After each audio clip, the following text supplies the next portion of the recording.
사실 그냥 옆에 있는 것만으로도 고맙고 그냥 내 마음이 편안해지는 그런 존재가 분명히 있잖아요.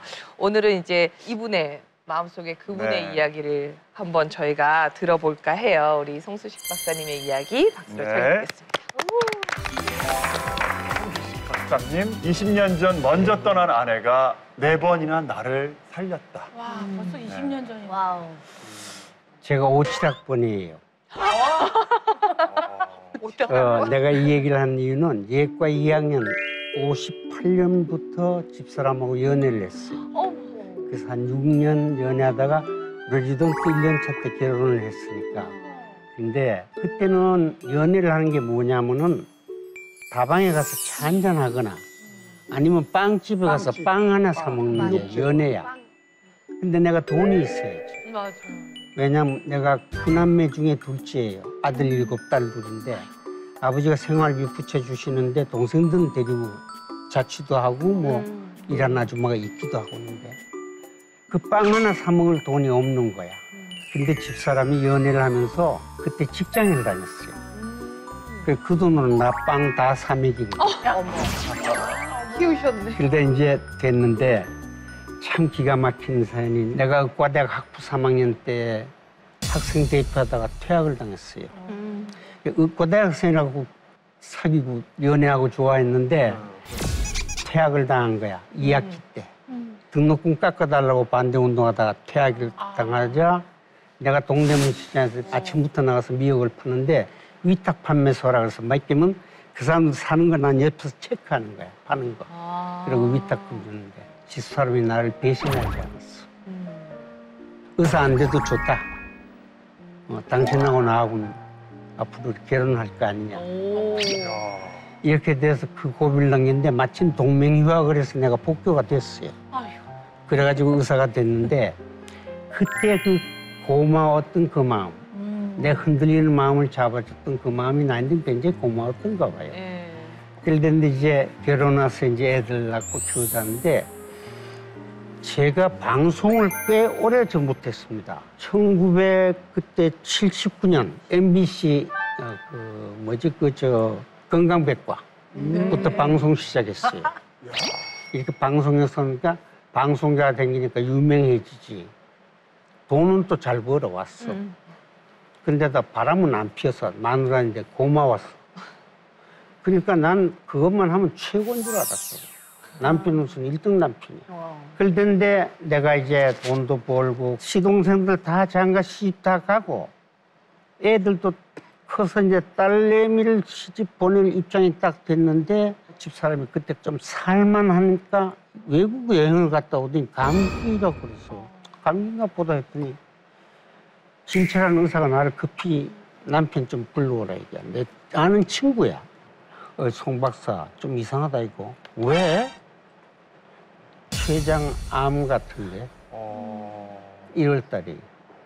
그래서 1월 달에 병을 알고 그날부터 내가 간호를 하는데 어떻든 매일 밥이 넘어가야 먹지. 소주로 사는 거야.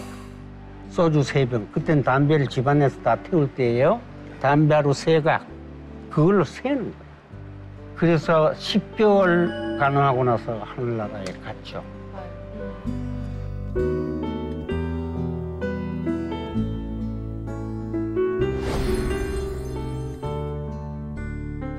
그 당시엔 내가 워낙 우리 아버지가 근검절약하셨으니까 내가 돈을 모을 줄 알지 쓸 줄은 몰랐어. 그래서 집사람 죽고 나니까 봤더니 비싼 그 외제 니트웨어 이거 옷이 2벌이 나몰르게 사서 걸어놓은 게 있더라고. 딸내미하고 미국 가서 사온 거야. 그 돈을 맘 놓고 쓰게 못 해준 게 제일 가슴 아픈 거야. 그 다음에 그렇게 살면서도 당신 사랑해요 소리는 한 번도 한 적이 없어. 그 시절은 또 남자들이 그런 거 하는 거 아니야. 그랬던 시절인데 가고 나니까 죄책감 때문에 내가 따라 같이 죽고 싶더라고. 그러면서 혼자 빈집에 문고리 열고 들어갈 때 그 가슴 허전함 오만 잡생각이 다. 그래서 집사람 하늘나라 가고 나서 100일째 일주일 앞두고 막 내가 자는데 혼자 자는데 온 침대가 젖어요. 땀이 나서. 그래서 야 이거 탈이 났구나. 그리고 내 마누라 췌장암 진단한 그 의사를 또 찾아간 거야. 내가 이거 이상하다 그랬더니 송 박사 혹시 위내시경 해본 적 있냐? 나 한 번도 안 해봤다. 한번 해보자. 그렇게 딱 하더니 송 박사 나 입이 잘 안 떨어지는데 당신 위암이야. 어? 위암? 그날이 금요일이야. 월요일날 수술합시다. 그랬더니 어떻든 수술을 했는데 의사 표정이 영 표정이 안 좋아. 그래서 선생님 왜 그러세요? 그러니까 내가 선배니까 선배님 조금 미안한 얘기 좀 해야 되겠어요. 왜요? 자른 부위 위에 5mm 부분에 암세포가 또 하나 나왔다는 거예요. 그래서 나흘 만에 다시 열고 다 잘라냈어요. 그래서 이제 입원을 하고 있는데 자 황망합디다. 별 생각이 다 있죠. 이 나이에 간호할 사람한테 내가 퇴원하면 어떻게 사나 하는데 처제 생각이 난 거예요. 내 동서가 처제 남편이 집사람보다 1년 반 먼저 갔어요. 심장마비. 사남매 다 장가 시집 들여놓은 처제를 불렀죠. 나 좀 살려다오. 그래서 우리 집이 마침 바깥 대문칸에 방이 2개 있고 저 안쪽으로 방이 2개 있는 집 구조예요. 그래서 너는 겉방에 살고 나는 안방에 살자. 서로 외로우니까 돕자. 단지 내 너에 대한 보상은 다 해줄게. 이러고 둘이 만나서 붙잡은 게 지금 20년. 어머나. 근데 처음엔 뭐 20년. 결혼했다 뭐 난리 났어. 처제하고 산다고. 좀 놀라 죽겠어요. 근데 처제 나이가 76세입니다. 77세야. 그 할머니하고 내가 뭘 하란 말이야. 어렸을 때부터 공부 안 한다고 나한테 매맞았던 처제야. 그러니까 여자라는 생각이 안 들어. 처제야. 그때 살면서부터 집사람이 나를 꼭 보고 있는 것 같아. 하늘에서. 그게 하늘나라 가기 전에 동생 걱정을 너무 많이 했거든. 혼자 됐으니까. 그래서 보고 있는 것 같아서 그런 마음이 있었다면 처제로 오라 그랬던 거야. 그래서 가서 지금 20년째 살고 있는데 나는 영적인 세계가 있다고 믿고 있어요. 하늘나라 가면 꼭 만날 것 같아요. 기분에. 그리고 저는 아직도 집사람을 사랑하고 영원한 내 편입니다.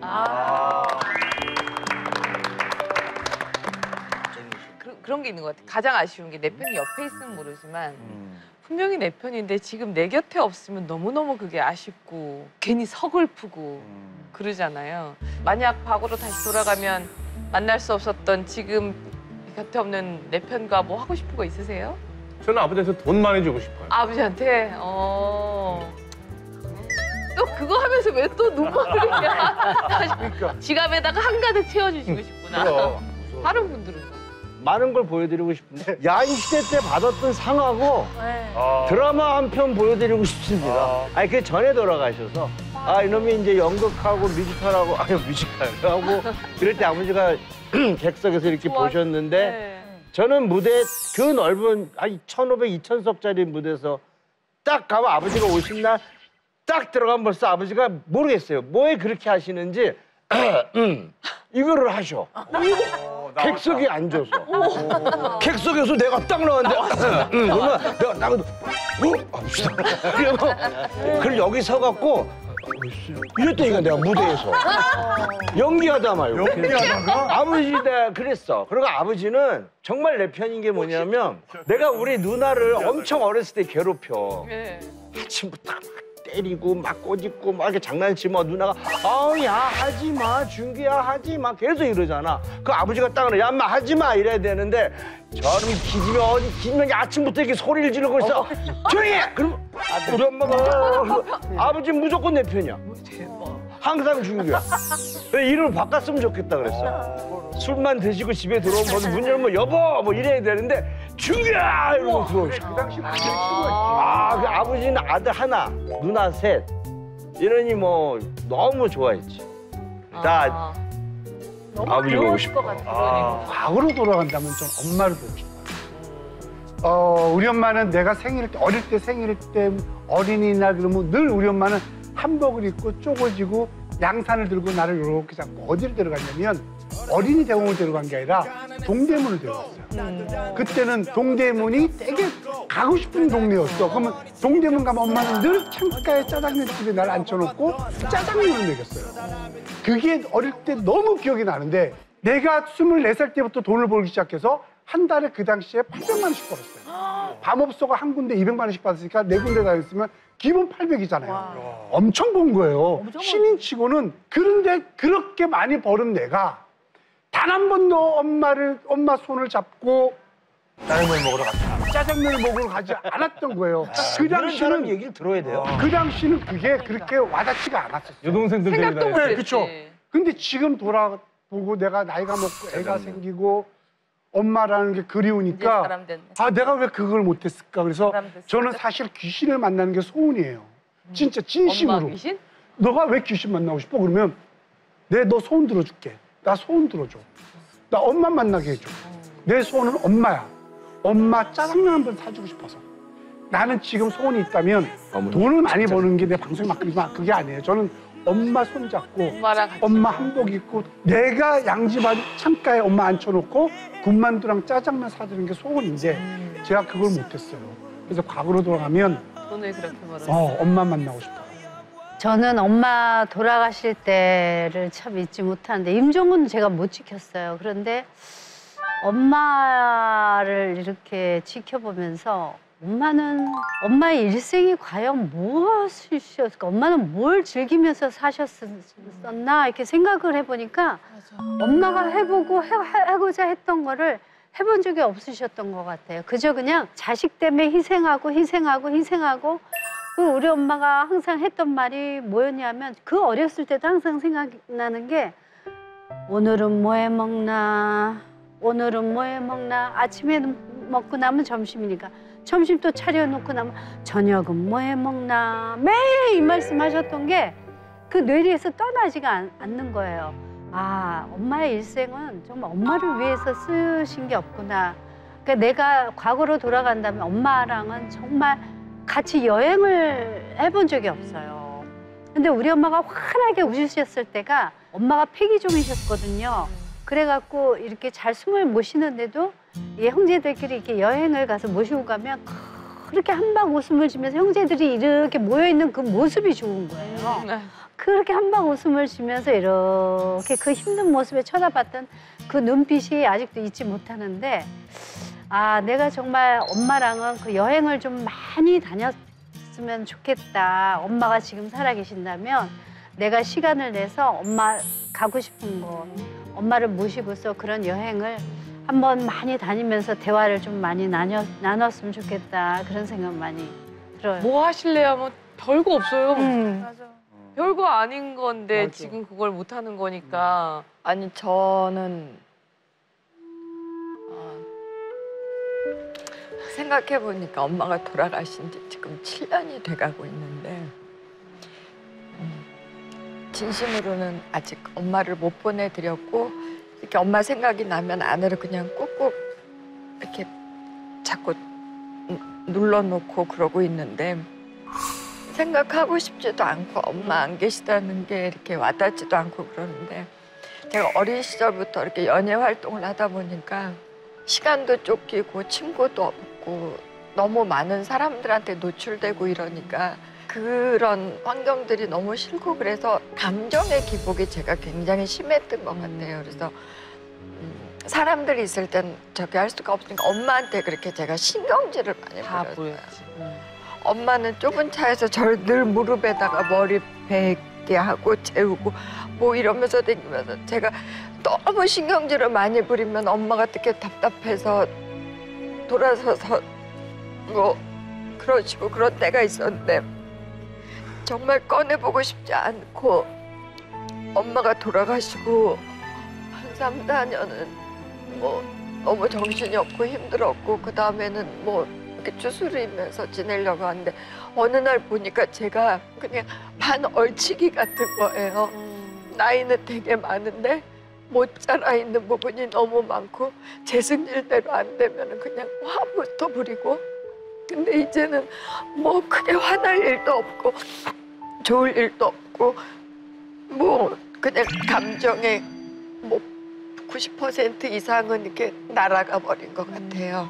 그럼 뭐 하고 싶으세요? 만약에 돌아가면 엄마한테 뭐 잘해주고 싶은 거 있으세요? 엄마가 제 동생, 언니, 저 3남매인데 이렇게 배우자들은 다 빼고 우리 셋 데리고 여행 갔다 오면서 새벽이면은 이렇게 단장하시고 이러는 걸 늘 좋아하세요. 엄마 돌아가셨을 때도 엄마 집에 가보니까 이틀 입으실 그 액세서리까지 다 이렇게 해서 옷걸이에다 이렇게 걸어 놓으셨던데 이렇게 머리에 막 세트 말고 앉아서 이러던 모습, 그런 모습을 꼭 한 번 더 보고 싶고, 그리고 다시는 이전으로 돌아갈 수 없을 거라는 생각은 해요. 너무 많이. 얘기가 나올 때마다 사소한 늘 건데, 전부 다. 그러니까 사소한 건데 해봤던 건데 아, 이 신재훈 마담님 왜 이렇게 갑자기 터졌어? 아니, 말씀하신 것 중에 너무 평범한 거를 같이 못했다는 거가 되게 공감이 많이 돼서 맞아. 왜 누가 생각이 난 사람이 있었어요? 제일 이제 마음 아픈 친구가 어릴 때부터 저를 이렇게 좀 골목대장, 막 반장 항상 하던 이렇게 덩치 큰 남학생이었는데 저를 항상 이렇게 제가 이제 약하고 막 애들이 막 때리고 이러면 와가지고 도와주고 막 이런 친구였거든요. 근데 중학교, 고등학교 때 이제 연락이 잠깐 끊겼다가 대학교 때 이제 대학생 되자마자 첫 소개팅도 그 친구가 시켜줬어요. 자기 아는 친구를 저를 남자친구를 소개시켜주고, 그리고 또 사회생활 하니까 또 바빠가지고 또 그럴 때도 항상 먼저 전화 주고, 그리고 제가 홈쇼핑 쇼호스트 할 때도 힘든 일 있을 때 그때 뭐 얘기하면 와가지고 항상 도와주고, 그리고 이제 제가 결혼할 때 또 저도 너무 정신이 없는데 제 동창 친구들 다 데려와가지고 사진도 같이 찍고, 제가 너무 정신이 없으니까 막 그 친구가 애들 다 데려다가 이제 회식도 다 시켜주고, 그러고 나서 너무 고맙다. 진짜 이거 좀 정리되고 안 바빠지면 한번 보자 이랬어요. 그랬는데 일은 계속 더 바빠지고 저는 정신이 없는 거 제 삶에. 근데 그 친구가 어느 날 전화해서 본인이 결혼을 하게 됐다고 내 결혼식에 와줄 수 있냐고 했어요. 제 결혼 이후에. 그래, 방송만 안 잡히면 꼭 갈게 이랬는데 정말 딱 그 시간에 생방송이 잡혀서 토요일 낮에 못 갔어요. 아이고. 그래서 야, 너 와이프랑 내가 맛있는 거 살게. 꼭 봐. 이랬는데 또 못 본 거예요, 계속. 그리고 이제 한 번도 못 만났어요, 결혼하고 나서. 결혼하고 나서 한 번도 못 만났는데 어느 날 동창한테서 전화가 온 거예요. 전화가 왔는데 그 친구가 어릴 때도 생각해보면 이렇게 수두 자국이 얼굴에 항상 있었거든요. 근데 대상포진이었던 거예요. 그래서 대상포진으로 세상을 떠났다는 거예요. 너무 어떻지? 얼굴 쪽으로. 네. 근데 뇌로. 제가 그 친구를 항상 언제든 전화하면은 만날 수 있는 친구였고, 언제든 달려오는 친구였고, 언제나 이게 제 곁에 있으니까 그런 상황이 예측이 안 됐을 거 아니에요. 근데 가장 가슴이 아픈 게 뭐냐면 그 친구가 항상 저를 도와줬는데 항상 얻어먹기만 하고, 저도 돈이 있었는데 아이고. 편의점에 있는 캔커피 하나조차도 제가 사준 적이 없었던 것 같은 거예요. 그리고 정말 마지막 제가 줬던 선물이 그 부주금이었던 거예요. 그래서 제가 이 정도면 얘한테 최선을 다해서 준 금액인가라는 생각이 드는 거예요. 그 금액이 그 정도가 아닐 것 같은데 그 금액을 주면서 너무 미안한 마음이 들고, 그 와이프도 진작에 내가 만나서 밥이라도 사줬어야 되는 건데 나한텐 그렇게 잘해줬던 와이프를 장례식장에서 얼굴을 봤다는 게 너무 미안한 거예요. 그래서 지금 생각해보면은 정말 저한테 바라는 거 없이 있었던 제 주위에 있는 편을 영원히 잃어버린 거잖아요. 영원히 볼 수 없잖아요. 제가 돈도 벌고 진짜 맛있는 거 사주고 싶고 진짜 정말 평범한 걸 같이 이제서 좀 해줄 마음의 여유가 있는데 볼 수도 없고, 지금 와서 후회해도 소용이 없는 거예요. 아무리 그 친구를 찾으려고 해도 지금 찾을 수가 없고요. 그래서 참 있을 때 잘해야 되는데 내 편을 이렇게 해서 그냥 잃었구나라는 생각이 들어서 이번에 인터뷰하면서 너무 많이 울고 슬펐어요. 네. 내 편이 있을 때 무조건 잘해야겠구나. 우리 아버지는 정말 노래를 잘한다고 동네에서 소문이 났어요. 근데 제가 어렸을 때 저 라디오 나오는 사람, 저 사람처럼 나는 노래하는 사람이 되고 싶다는데 우리 아버지가 노래를 너무 잘하신 거예요. 그래서 제가 이제 중학교 때 대구에서 노래자랑을 가셨어요. MBC, KBS 양쪽 다 우승을 했는데 우리 아버지가 막 난색을 하는 거예요. 큰일 났다고. 예전에는 굉장히 좀 봉건 사회주의에서 여자가 이렇게 나가면 딴따라 뭐 쫓기 뭐 그릇이 밖으로 나가면 깨진다 뭐 이런 거 있잖아요. 자격으로 바꿔도. 그래서 우리 아버지 놀래가지고 너는 안 된다.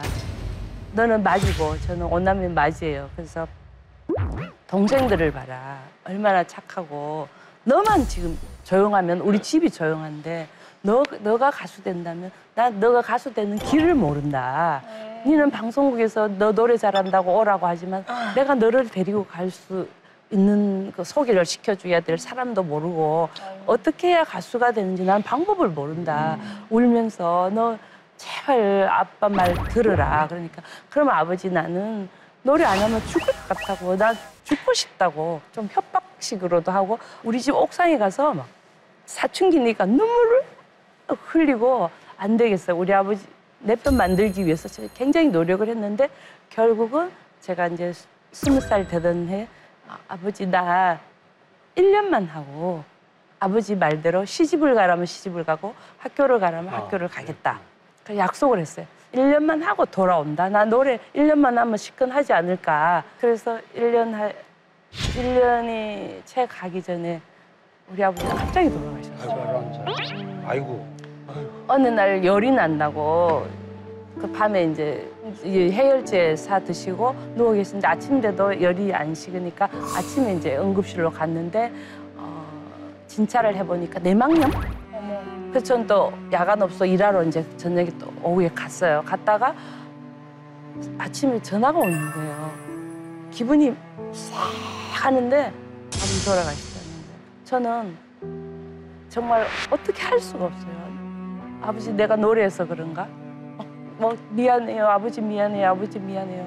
그랬는데 아버지가 돌아가시고 그 아버지 노래를 반대를 하셨는데 정말 아버지 계시면 아버지한테 배웠는 황성예스터의 밤이 되니 월세만 화려해 이런 노래 아버지한테 배웠던 노래 혼자 부르는 게 아니라 같이 듀엣 한번 불러보고 싶어요. 노래를 한번 겨뤄보고 싶어요.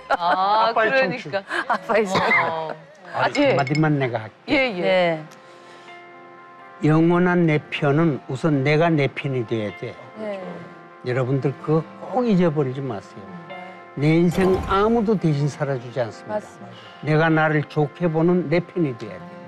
근데 보면 대부분의 사람들이 내가 나를 사랑하기보다는 남의 눈치에 의해서 살고 남들에 의해서 조종당하는 사람들은 정말 행복을 몰라요. 나는 영원한 내 편은 나다. 명심하겠습니다.